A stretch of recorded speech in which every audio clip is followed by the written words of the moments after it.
আসসালামু আলাইকুম, welcome to my YouTube channel. Noor এগ্রোর পক্ষ থেকে সকলকে জানাই শুভেচ্ছা এবং অভিনন্দন। আশা করি সকল অনেক ভালো রয়েছেন। আলহামদুলিল্লাহ, আমি অনেক ভালো রয়েছি।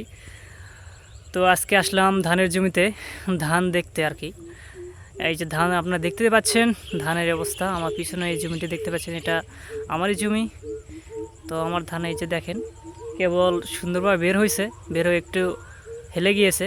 তো গতকালকে আমি ওষুধ দিয়েছি, তো আজকে দেখতে আসলাম তো কীরকম রয়েছে আর কি ধানটি। কারণ গতকাল প্রায় সন্ধ্যার দিকে ওষুধ দিয়ে গিয়েছি, তো বিকেলের বেলায় ওষুধ দিলে অনেক ভালো কাজ করে, এই জন্য সন্ধ্যায় ওষুধ দিয়েছি। আর আগাবেলাতে আমি থাকতে পারি না, আমি যে চাকরিটা করি চাকরির থেকে আসতে আমার সময় লাগে 3টা-4টা বাজে। তো তারপরে আমি ধানের জমিতে ওষুধটা দিতে পারি। তো আমার পিছনে ধান তো দেখতেই পাচ্ছেন, মাশাআল্লাহ অনেক ভালো ধান হয়েছে। তো এবার আরেকটা বিষয় আমি লক্ষ্য করলাম, এবার ধানে প্রচুর পরিমাণ মরা শীষ। আমি আপনাদেরকে দেখাই, একটু দেখেন। এই দেখতে পাচ্ছেন আমার পিছনে, এই যে দেখেন কি পরিমাণ মরা শীষ, এরকম প্রচুর মরা শীষ বের হয়েছে। তো আলহামদুলিল্লাহ আমার জমিতে তেমন কোনো মরা শীষ দেখতে পাওয়া যায়নি, অল্প কিছু রয়েছে, তেমন বেশি না।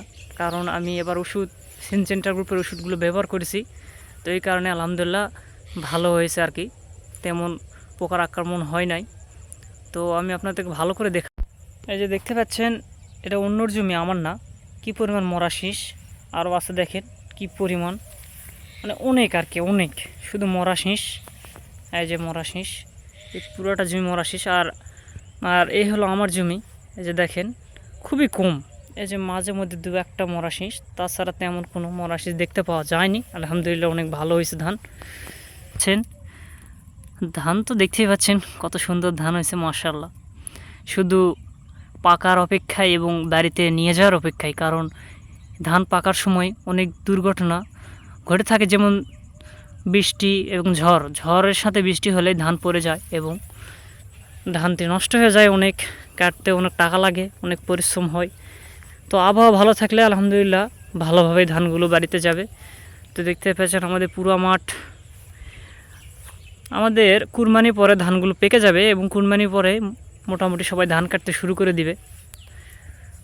আমরা একটু ধান পরেই লাগিয়েছি, কারণ আমরা আলু লাগিয়েছিলাম, এই কারণে আমাদের ধান আসতে দেরি হচ্ছে।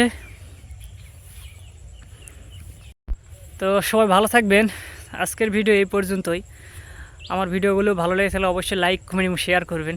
আপনাদের দোয়া প্রার্থী আমি আমি আপনার কাছে অনেক দোয়া চাচ্ছি, আমি যেন অনেক এগিয়ে যেতে পারি এবং আপনাদের জন্য আমার মন থেকে দোয়া রইলেও আপনারা অনেক সামনে এগিয়ে যাবেন। তো আজকের ভিডিও এই পর্যন্ত, ভালো থাকবেন, সুস্থ থাকবেন, আল্লাহ হাফেজ।